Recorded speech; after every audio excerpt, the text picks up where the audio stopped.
Hello friends, good morning. இது Saturday morning. இன்றைக்கி என் பொண்ணுக்கு மட்டும்தான் ஸ்கூலு, என் பையனுக்கு லீவு. என் பொண்ணுக்கு நேத்திக்கு நைட்டே சொல்லிட்டா, எனக்கு இட்லியும் பருப்பொடியும் ஃப்ரை பண்ணி கொடுத்துரு மம்மின்னு.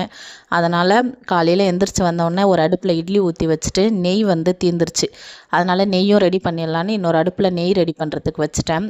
அதுக்கப்புறம் இட்லி நல்லா ஆறினப்புறம் இட்லி குட்டி குட்டியாக கட் பண்ணிவிட்டு நெய் ரெடி பண்ண பார்த்திங்களா, அந்த வாணல்லையே நல்லெண்ணெய் ஊற்றி கடுகு உளுத்தம்பருப்பு போட்டு நல்லா தாளிச்சிட்டு அந்த கடுகு நல்லா ப்ரௌனிஷாக வந்தப்புறம் இட்லி அதில் கொட்டிட்டு நல்லா 2 கலரிட்டு அதுக்கப்புறம் நம்ம தேவையான அளவு பருப்பொடி போட்டு மறுபடியும் 2 கலரி விட்டுட்டு அப்படியே ஒரு 5 மினிட்ஸ் குக் ஆனால் போதும்.